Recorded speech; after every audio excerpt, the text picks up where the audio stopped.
क्यों नहीं उगेगा पता है? कूट कूट कर नहीं, चावल ऐसे ना उगी कि अब वो धान ना है। चावल के ऊपर का छिलका निकल गया, और जब तक छिलका है तब तक वो चावल ही ना है, धान है।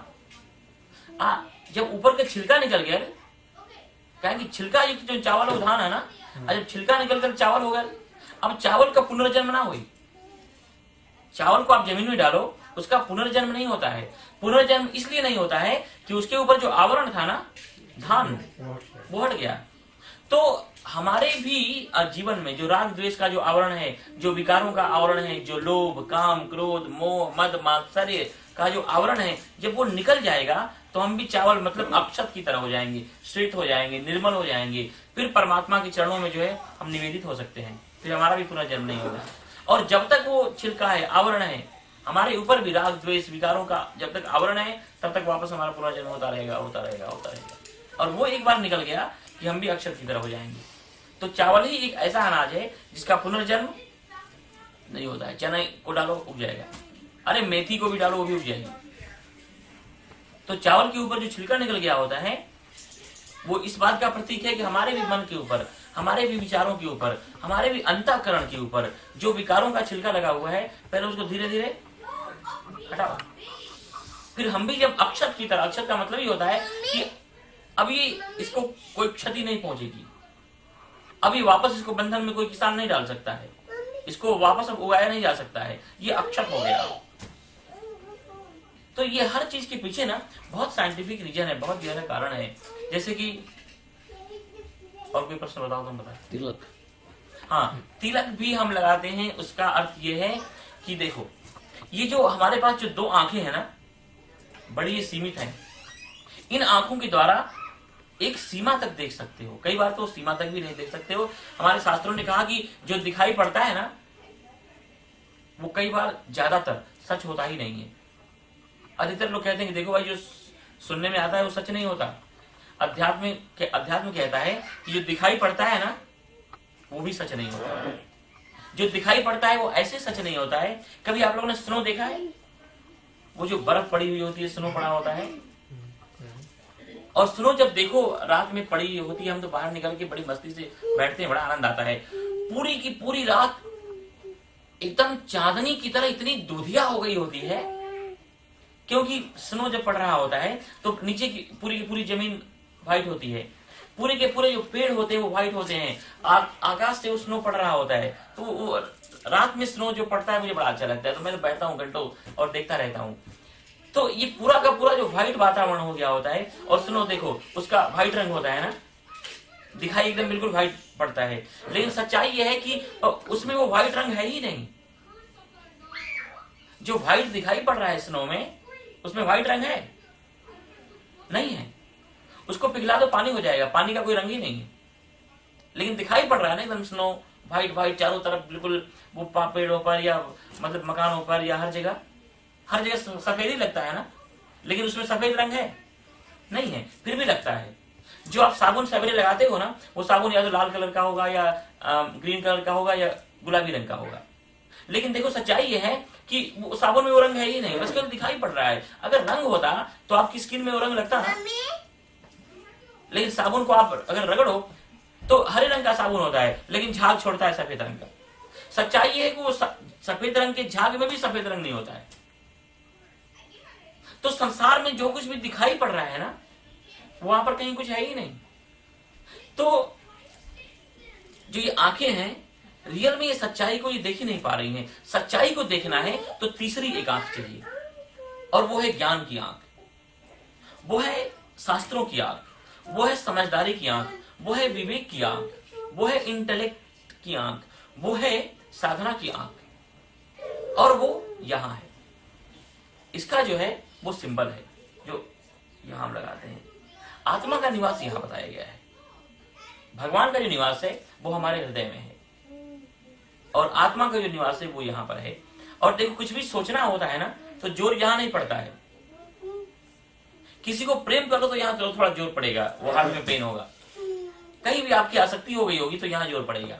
लेकिन कुछ सोचना हो, कुछ रियलिटी की तरफ जाना है, तो यहाँ जोर नहीं पड़ेगा, यहाँ जोर नहीं पड़ेगा, यहाँ जोर नहीं पड़ेगा, देखो यहाँ जोर पड़ेगा। अज्ञानता को जब हटाना चाहते हो ना, तो यहाँ जोर पड़ेगा।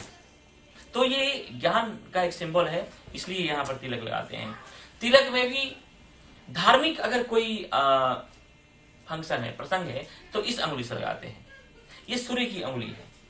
सूर्य जो है वो धर्म का प्रतीक है, तेजस्विता का प्रतीक है, प्रकाश का प्रतीक है, जीवन में डिविनिटी का प्रतीक है, अंधकार को दूर करने का प्रतीक है। कहीं कोई व्यक्ति निकलता हो विजय यात्रा पर, युद्ध के लिए या कहीं जाने के लिए, तो ऐसे तिलक लगाते हैं, विजयी भव। ये पृथ्वी तत्व है, मतलब कि आप संसार में विजय के लिए जा रहे हो, संसार में कुछ हासिल करना है, संसार में किसी चीज के लिए कोई हेतु उद्देश्य रख करके निकल रहे हो ना, तो ऐसा लगाते हैं। तो मतलब कि हर चीज के पीछे बड़ा साइंटिफिक रीजन है, बड़ा कारण है। और कोई क्वेश्चन जिसका तो कोई एंड ही नहीं। घंटा क्यों बजाते हैं? या घंटा देखो, चर्चों में भी रहता है घंटा, ऐसा नहीं कि मंदिर में घंटा रहता है। घंटा इसलिए बजाते हैं, ऐसा नहीं कि भगवान को हम जगाने के लिए बजाते हैं और भगवान सुलाते हैं और हम लोग जगते रह जाते हैं, ऐसी कोई बात नहीं है। क्या होता है कि हमारा मन इतने हजारों जगहों पर, लोगों में, भोगों में, वस्तुओं में, पदार्थों में बंटा हुआ है। अगर आपका परिचय 10,000 लोगों के साथ है, तो आप 10,000 लोगों में बटे हुए हो। थोड़े से बैंक में भी हो, थोड़े से दुकान में भी हो, थोड़े से आप दफ्तर में भी हो, थोड़े से परिवार में हो, बच्चों के साथ हो, रिश्तेदारों के साथ हो, जहां जहां आपका परिचय है ना, वहां वहां आप बटे हुए हो। तो जैसे सूर्य प्रातः काल अपने किरणों की जाल को बिखेर देते हैं और शाम को वापस किरणों की जाल समेट करके और अस्त हो जाते हैं। तो मंदिर में घंटा बजाने का मतलब यह है कि हमारी वृत्तियां, हमारे मन की दशाएं, हमारे विचार जहां जहां संसार में, वस्तुओं में, पदार्थों में फैले हुए हैं ना, अब ये ऐसी ध्वनि हमने लगाई कि सारे के सारे विचारों को यहाँ एकाग्र करना है, क्योंकि अब भगवान के पास हम आए हैं। तो जो घंटे की ध्वनि है, जो शंख की ध्वनि है, वो बहुत साइंटिफिक ध्वनि है। इन ध्वनि के द्वारा हमारे विचारों के ऊपर चोट पड़ती है और जहां जहां विचार फैले हैं, बिखरे हैं, वो सब एकाग्र होते हैं, कंसंट्रेट होते हैं। और जब कंसंट्रेट हुए, अब भगवान का दर्शन करो, अब भगवान की तरफ चलो, अब अध्यात्म की तरफ आगे बढ़ो। तो इसका एक्चुअली प्रतीक है, इसलिए घंटा बजाते हैं। जूते का जो बता रहे थे, यह जूता जो है वो अहंकार का प्रतीक है। जो आदमी जितना देखो अहंकारी होगा ना, और हमारे यहाँ तो खास करके किसी व्यक्ति को जब गुस्सा आता है तो ये नहीं कहेगा 2-4 डंडे मारेंगे, कहेंगे 20 जूता दोगे ना। अभी लगाई, पहले तो कहते कि पानी में भिंगा करके जूता। तो जूता जो है वो अहंकार का प्रतीक है। वो एक हमारे बड़े अच्छे मित्र थे, अब वो जो एक्टर था ना राजकुमार, तो उसके बड़े वो करीब में आते थे। तो वो कहते थे कि जब वो राजकुमार एक्टर के पास कोई आता था फिल्म लेने के लिए, तो पहले वो देखता था उनकी जूतों को। जूता अगर उसका अच्छा नहीं है, पॉलिश नहीं किया हुआ है, बेकार चल रहा, तू मेरे ज्यादा साइन करेगा। तो शोले फिल्म आप लोगों ने देखी है ना, उसमें गब्बर सिंह की इंटेंसी बताते हैं जूतों से, नहीं पैरों से। और ज्यादातर गुंडे बदमाश पिक्चरों को दिखाएंगे ना, तो बस यही से दिखाएंगे, किसी ने किसी को मारा, एक लात और वहां से फिल्म। तो जो पैर है, जो जूते हैं ना, वो एक्चुअली ईगो के प्रतीक हैं, अहंकार के प्रतीक हैं। तो मतलब कि जूते को बाहर निकालने का मतलब ये है कि पहले अपने अहंकार को बाहर निकालो, अपनी जो कुबुद्धि है, जो तर्क बुद्धि है, उनको बाहर निकालो और फिर भगवान के अंदर ना प्रवेश करो। देखो जब आदमी बहुत ज्यादा गुस्से में आएगा, और बच्चे तो खास करके, तो जब हमारी ऊर्जा अधोगामी होती है ना, तो नीचे की तरफ प्रवाहित होती है, तो आदमी गुस्से में पैर पटकेगा। बच्चे तो कई बच्चों को मैंने देखा गुस्से होते हैं ना, तो पैर जोर जोर से पटकने लगते हैं, नाचने लग जाते, भाग खड़े होते हैं, वहां से दौड़ने लग जाते हैं। लोगों को भी मैंने देखा है, जब बहुत ज्यादा मतलब गुस्से में होंगे तो बहुत ज्यादा पैर उछाड़ेंगे, टेंशन में होंगे तो वॉक करेंगे चारों इधर से उधर, इधर से उधर। मतलब कि जब हमारी एनर्जी अधोगामी होगी तो नीचे की तरफ आती है, और जब हमारी एनर्जी ऊर्ध्वगामी होगी तो ऊपर की तरफ आती है। देखो जब बहुत ज्यादा प्रेम में भरोगे ना, तो कोई बच्चा हो या कोई भी हो, तो मतलब कि उसको छूने का मन करेगा, उसको प्रेम करने का मन करेगा। मतलब ऊर्जा जब ऊर्ध्वगामी हुई तो वो ऐसे हाथों में आती है। तो जो जूता है ये एक्चुअली अहंकार का प्रतीक है, इसलिए भी बाहर निकाल के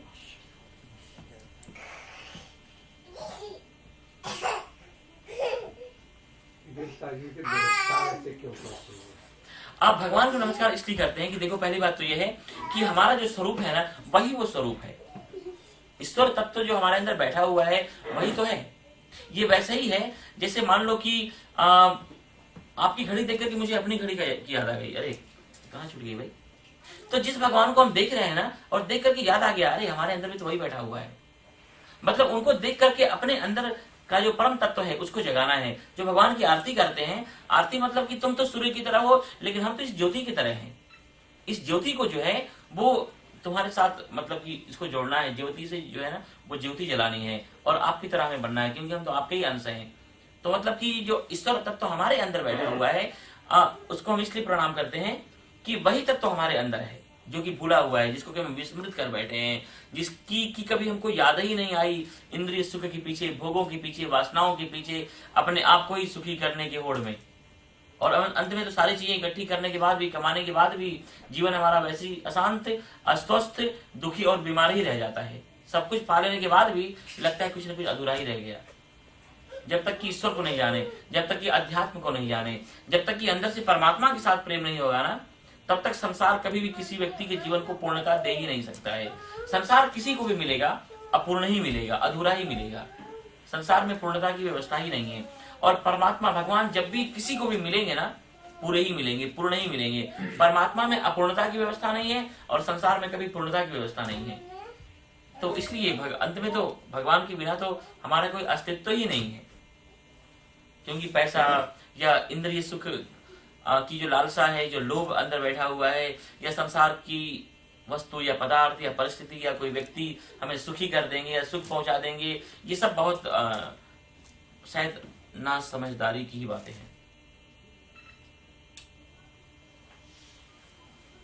चला एक्चुअली अच्छा लगा तो हम लोग मिल करके ना। रुद्राक्ष पहनने का क्या मतलब होता है? रुद्राक्ष हम कहते एक्चुअली मुझे तो पसंद है इसलिए हम पहनते हैं, लेकिन इनके पीछे ऐसा भी कहते हैं कि बहुत काफी वैसे लाभ होता है। जैसे हार्ट की कोई प्रॉब्लम हो या ब्लड प्रेशर वगैरह हो, बॉडी के हर प्रकार के ना स्थिति को ये बहुत बैलेंस में रखता है।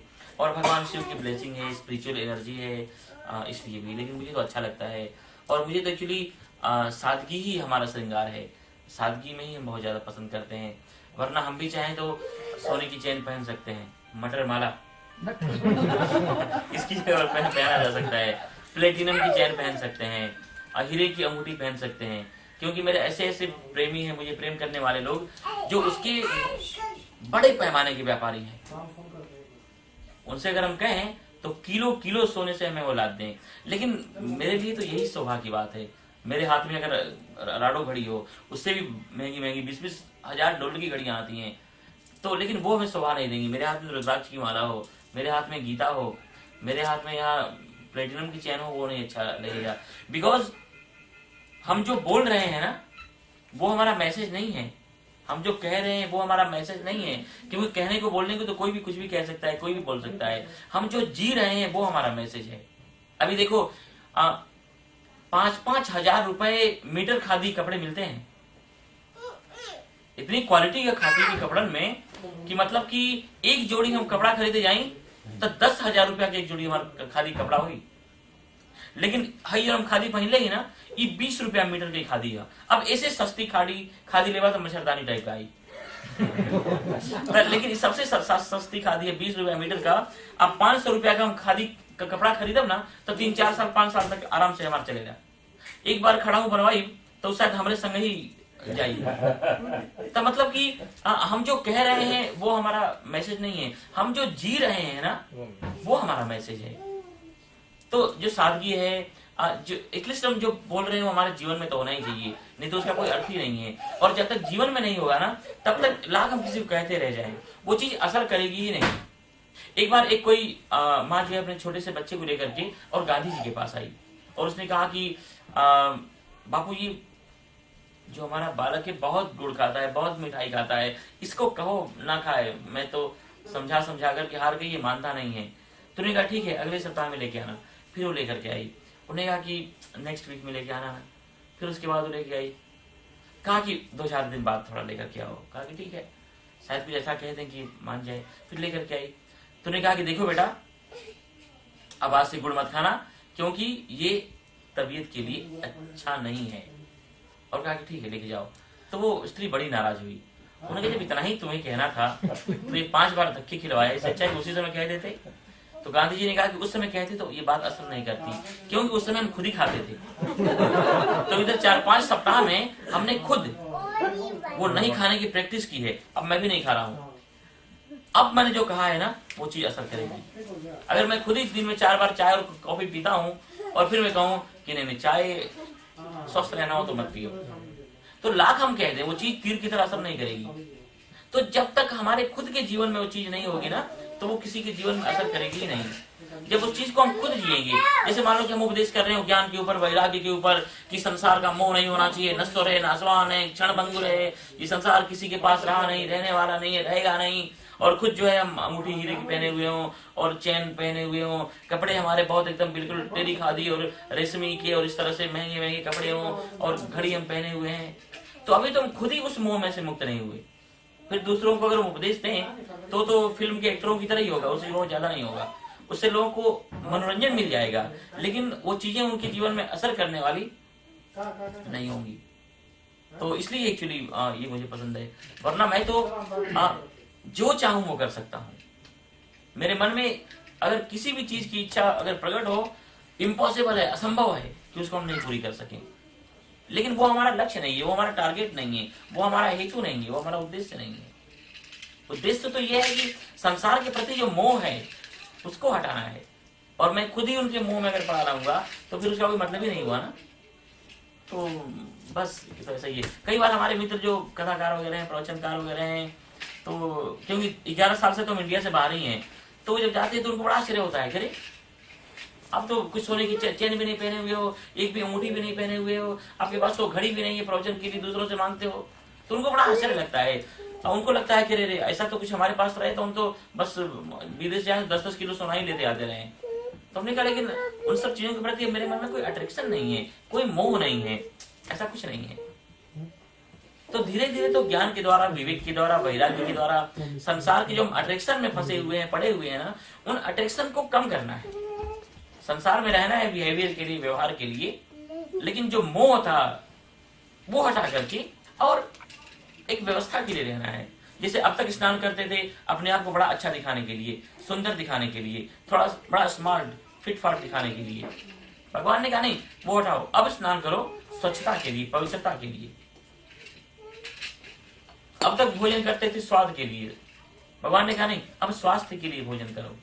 अब तक अच्छा काम करते थे थोड़ा सा लोगों के आंखों में ये भी दिखाने के लिए कि हम भी अच्छे हैं, देखो मंदिर जा रहे हैं, पूजा पाठ भी कर रहे हैं। भगवान ने कहा नहीं, अब तुम अच्छा काम करो, अच्छे काम के लिए, भगवान की खुशी के लिए, किसी को मदद करने के लिए, प्रशंसा लूटने के लिए नहीं। तो जीवन में व्यवहार तो वैसा ही होना चाहिए जैसा कि पहले था, लेकिन उसका जो हेतु था, उसका जो उद्देश्य है, उसका जो टारगेट है, वो केवल चेंज हो जाएगा और कुछ ज्यादा फर्क नहीं पड़ता है। जी कोई क्वेश्चन है? हाँ जी, अगेन वो फिर से बच्चों के ऊपर ही है। हाँ। गीता का एक श्लोक है कि जितात्मना प्रशांतस्य परमात्मा समाहितः शीतोष्ण दुःख दुःखेषु तथा मानापमाने। तो अब बच्चों को बने अगर ये बताया जाए इस तरह का चीज, इतना बड़ा चीज, तो एक लगता है कि हमको बोलते हुए कि तुम अच्छा करो, बढ़िया है, और एक तरह से ये बहुत एकदम उसके बिल्कुल उल्टा है मैसेज है। तो अब इस जमाने में अगर रहेंगे बच्चों के संग में, तो बच्चों को मैंने बोलना पड़ेगा अच्छा करो, बढ़िया करो, ये अच्छी चीज है, तो उसको कैसे किया जाए so that striking a balance? Sure. नहीं देखो, पहली बात तो ये है कि गीता के जितने भी मंत्र हैं ना, ये एकदम बिल्कुल भी प्रैक्टिकल हैं, और हम तो बच्चों के लिए ही मुझे लगता है भगवान ने कहे हैं। जैसे भगवान ने इसमें बताया कि शीतोष्ण सुख दुखेषु तथा मानापमाने हो। भगवान ने इसमें 2 चीजों को मजबूत बनाने की बात कही है। भगवान ने कहा शरीर को मजबूत बनाओ। शरीर को जितना आराम दोगे उतना कमजोर होगा, जितना शरीर को बचाते रहोगे, ढकते रहोगे, शरीर की चिंता करोगे, उतना शरीर कमजोर होगा। थोड़ा सर्दी गर्मी को सहन करने की आदत डालो। देखो बचपन से ही जो है ना, हमारे माँ बाप ढकते आ रहे हैं, बॉडी को ढकते आ रहे हैं, इसलिए और सब अंग कमजोर हो गए, लेकिन मुंह पर बचपन से ही किसी ने मफलर नहीं लपेटा, तो हर सर्दी में यहाँ तो हम कुछ लपेटते नहीं, कुछ पट्टी नहीं बांधते हैं, ये ऐसा ही रहता है। मतलब कि और जगहों पर बचपन से ही लोग हमें पहनाते आए ना, तो ठीक है, वहां आवश्यकता पड़ती है, लेकिन यहाँ तो कितनी सर्दी में भी कुछ लपेटते नहीं है। तो यहाँ की स्किन ने उस ठंडी के साथ एडजस्ट कर लिया है। अब यहाँ की दिक्कत नहीं है। अब जो ढकते आए बचपन से, जो स्किन, जो त्वचा, जो अंग कमजोर हो गया है, वही ढकने की आवश्यकता है। जैसे देखो लोग गर्मा गर्म चाय पीते हैं, उसी चाय को आप यहाँ गिराओ, यहाँ फफोले आ जाएंगे। लेकिन आज तक किसी के होठ पे फफोले नहीं आए, या किसी के जीभ पर फफोले नहीं आए। भाई गर्मा गर्म एक कप चाय कॉफी पिया, फफोले आ गए। यहाँ की स्किन ने उस चाय या गर्मी के उष्णता के साथ, उस गर्माहट के साथ, गर्मी के साथ एडजस्टमेंट कर दिया है।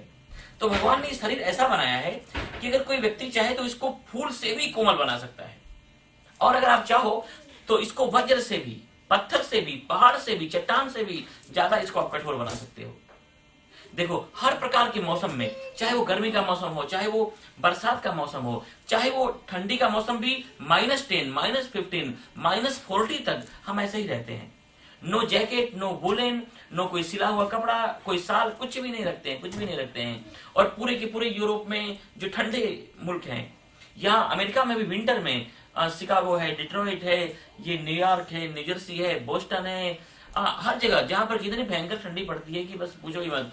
ये तो लगता है जैसे कि पिंक ठंडी की तरह, गुलाबी मार्च की ठंडी की तरह ये तो है, ये तो विंटर है ही नहीं। वहां पर भी हम ऐसे ही रहते हैं। उसका मतलब ये है कि अभ्यास, शरीर को जिस कंडीशन में, जिस हाल में जैसे रखने के लिए थोड़ा धीरे धीरे यूज टू करोगे ना, वो शरीर वैसे ही अभ्यस्त हो जाएगा। तो बहुत ज्यादा शरीर को आराम देंगे मतलब शरीर को हम कमजोर कर रहे हैं। थोड़ा सा इसके अंदर इतनी शक्ति होनी चाहिए कि हर प्रकार की सिचुएशन, परिस्थिति के साथ ये फाइट कर सके। तो भगवान ने कहा शीतोष्ण सुख दुखेषु, मतलब कि सर्दी और गर्मी में थोड़ा सा जरा सहन शक्ति भी रखो। थोड़ी सी गर्मी पड़ी तो बस वो मर गए, थोड़ी ठंडी पड़ गई तो बस मर गए, हालत खराब हो गई, नहीं, थोड़ा सा सहन करने की शक्ति हो। और शरीर के अंदर है, भगवान ने दी है शक्ति, उनको डेवलप करना है। ऐसे ही सुख दुखेषु, जो सुख दुख है, ठीक है, परिस्थितियां तो ऐसे ही आती जाती रहेंगी, अपने मन को उनसे प्रभावित मत होने दो, मन को मजबूत बनाओ। कोई व्यक्ति अपमान करे चाहे सम्मान करे, बहुत ज्यादा फर्क नहीं पड़ना चाहिए। जो हमारे विचार हैं, जो हमारे सद्भाव हैं, जो हमारा सत्कर्म है, उनको धीरे धीरे मजबूत बनाएंगे, श्रेष्ठ बनाएंगे ना, तो इन सब चीजों का कोई असर पड़ेगा ही नहीं। तो भगवान ने कहा अपने मन को मजबूत बनाओ, अपने शरीर को मजबूत बनाओ और अपने विचारों को मजबूत बनाओ। जब विचारों को मजबूत बनाओगे तो कोई लाख अपमान करे या सम्मान करे, अंदर वो चीज आपके असर नहीं करेगी। आप अपने मन को मजबूत बनाओगे तो सुख और दुख जो है वो आपके मन के ऊपर असर नहीं करेंगे। आप अपने शरीर को मजबूत बनाओगे तो सर्दी हो, गर्मी हो, कुछ भी हो, वो बहुत ज्यादा आपके ऊपर असर करने वाली चीजें नहीं होंगी। तो भगवान ने कहा कि जीवन को बलवान बनाओ, क्योंकि नायम आत्मा बलहीनेन लभ्या। अगर कमजोर व्यक्ति है, अगर आपकी आत्मा बलवान नहीं है, अगर आप अंदर से कमजोर हो, तो ऐसा व्यक्ति भगवान को भी नहीं पा सकता। कमजोरों के लिए ये संसार भी नहीं है और अध्यात्म भी नहीं है। कमजोरों का गुजारा कहीं नहीं है। कमजोर व्यक्ति संसार में भी असफल रहता है और अध्यात्म धर्म के अंदर भी असफल रहता है। तो मतलब कि जीवन हमारा मजबूत होना चाहिए। तो बच्चों को इसी तरह से पढ़ाने का मतलब इसी तरह से उनको ट्रेंड करो। कि बहुत ज्यादा शरीर को आराम देने की आवश्यकता नहीं है, बहुत ज्यादा शरीर को सुख देने की आवश्यकता नहीं है। हर प्रकार के परिस्थिति, सुख के साधनों के बिना भी हम वैसे ही रह सके। इस तरह से हमको ना एक सैनिक की तरह, एक योद्धा की तरह, एक फाइटर की तरह जो है हमें तैयार होना है, तब एवरीथिंग पॉसिबल है। तो गीता की हर चीज लाइफ को लेकर के है, जीवन को लेकर के है, और जीवन के भी शुरुआती दौर को लेकर के है।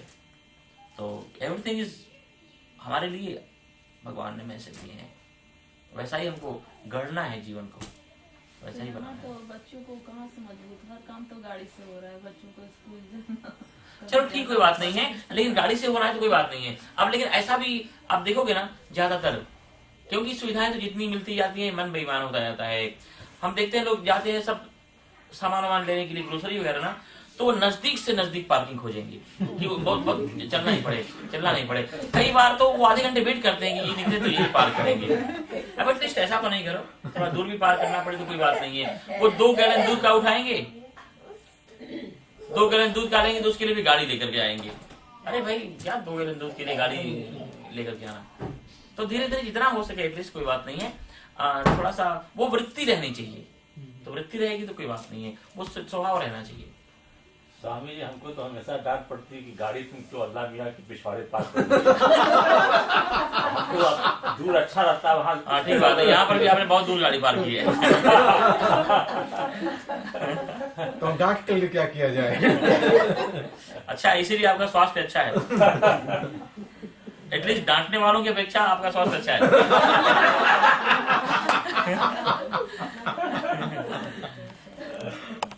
अब बच्चे शरारत नहीं करें और बड़े करें तो अच्छा नहीं लगता ना। आप लोग शरारत करोगे तो अच्छा नहीं लगेगा, बच्चे शरारत नहीं करेंगे तो अच्छा नहीं लगेगा। कई बार इधर हम कहते हैं देखो बच्चे जब कभी शरारत नहीं करें ना तो किसी डॉक्टर को चेक कराओ, समथिंग कुछ गलत है, कुछ रॉन्ग है, कुछ मतलब कि उनके अंदर कुछ मुश्किल हो रही है। ये तो उम्र ही है और यही उम्र मतलब कि शरारत के लिए है। शरारत इसी उम्र में शोभा देती है। अब खरे साहब शरारत करें तो डांट पड़ती है, बिना शरारत किए डांट पड़ती है।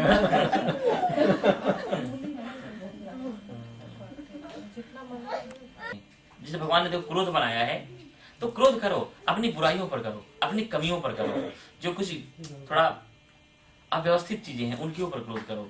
भगवान ने लोभ बनाया है तो लोभ भी करो, कोई बात नहीं है। अच्छा हमारा जीवन हो और भी अच्छा जीवन हमारा बने, ठीक है। वस्तुओं को भी इकट्ठा करो, पैसे कमाओ, लेकिन उनका सही सदुपयोग करो तो कोई बुरी बात नहीं है। जितनी भी चीजें भगवान ने बनाई है ना उनका अगर सही इस्तेमाल हो तो कोई चीज बुरी नहीं है। भगवान की चीज एक भी बनाई हुई आज तक मुझे नहीं लगा कि बुरी है, लेकिन बाद में जो आदमियों ने लोगों ने चीज बनाई है शायद उसमें से एक भी चीज सही नहीं है। देखो भगवान ने अंगूर बनाया है, ग्रेट, लेकिन बाद में लोगों ने उसी अंगूर को सड़ा करके जो बाद में उसका पानी बनाया। भगवान ने देखो जौ बनाया है, लेकिन बाद में लोगों ने उसी को सड़ा करके और जो उसके बाद उसका पानी बना दिया, क्या कहते हैं उसको, बियर। तो भगवान ने जो भी चीजें बनाई है शायद वो कहीं भी गलत नहीं है।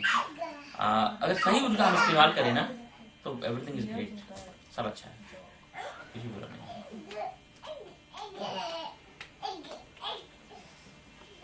अब जो है। लड़कियां यहाँ पे बड़ी हो रही है, हर जगह बड़ी हो रही है। उनकी शादी के लिए करते हैं या उनके ऊपर छोड़ देना चाहिए या पेरेंट्स को? पहले उनकी रुचि देख लो, उनकी रुचि क्या है, उनका इंटरेस्ट क्या है, थोड़ा उनकी स्वभाव को जरा जानते हुए उसमें कुछ पहल करोगे तो ज्यादा अच्छा रहेगा। जैसे मान लो कि ठीक है उनके लिए आप कुछ ढूंढ करके लाओ, लेकिन उनकी रुचि कहीं और है, पहले उनकी रुचि पूछो, तुम्हारी रुचि क्या है, तुम्हारा इंटरेस्ट क्या है, तुम्हें कोई लड़का पसंद है या अच्छा लगता है, और अच्छा लगता है तो बताओ जरा, उसको भी देखो, उनसे खुद को कहो, कोई बात नहीं कोई लड़का तुम चूज करो, लेकिन जरा उस लड़की को अच्छी तरह से समझो। तुरंत किसी से इंप्रेस होकर के, प्रभावित होकर के उसका दोस्ती ना कर लो। उसका स्वभाव कैसा है, उसकी रुचि कैसी है, उसका कैरेक्टर कैसा है, उसका बिहेवियर कैसा है, उसके बाद कोई रिलेशन रखना ज्यादा अच्छा होगा।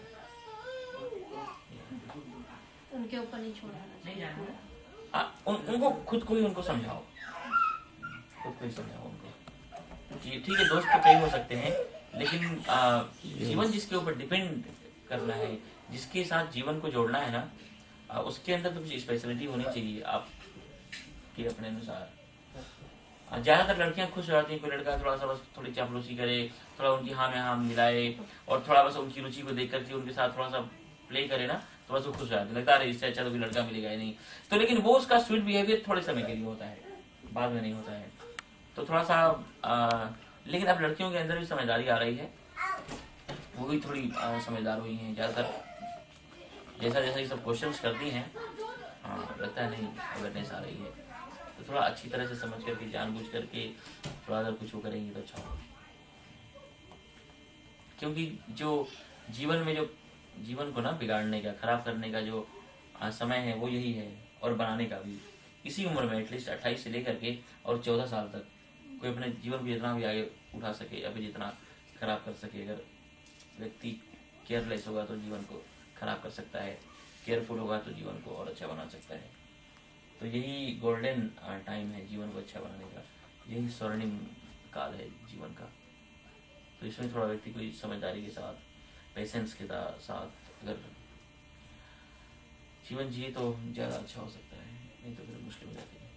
तो शादी की सही उम्र क्या हो सकती है? शादी के लिए मुझे लगता है लड़कियों की जो सही उम्र है 25 साल तक ठीक है। लड़कों की जो उम्र है 28 साल, 27, 28, एटलीस्ट 23 से लेकर के और 30 के बीच में कर देनी चाहिए। क्योंकि बहुत पहले शादी करना अच्छा नहीं है, उनके अंदर मैच्योरिटी नहीं होती है, उनको वस्तु पदार्थ सिचुएशन स्थिति को समझने का जो एक अंदर से जो एक नॉलेज होता है, जो एक सूझ होती है, वो उनके अंदर नहीं होती है। तो 22 से लेकर के और 28 तक की जो उम्र है ना, वो ज्यादा अच्छी है, वो ज्यादा श्रेष्ठ उम्र है, वो बेस्ट उम्र है।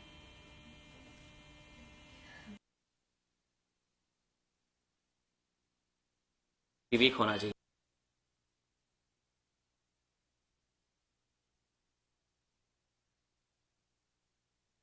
स्थितिनाशहेतवे त्रयीमयाय त्रिगुणात्मने नमः। शान्ताकारं भुजगशयनं पद्मनाभं सुरेशं विश्वाधारं गगनसदृशं मेघवर्णं शुभांगं लक्ष्मीकान्तं कमलनयनं योगिभिर्ध्यानगम्यं वन्दे विष्णुं भवभयहरं सर्वलोकैकनाथम्। ॐ पार्थाय प्रतिबोधितां भगवता नारायणेन स्वयं व्यासेन ग्रथितां पुराणमुनिना मध्ये महाभारतम् अद्वैतामृतवर्षिणीं भगवतीम् अष्टादशाध्यायिनीम् अम्ब त्वाम् अनुसन्दधामि भगवत् गीते भवद्वेषिणीम्।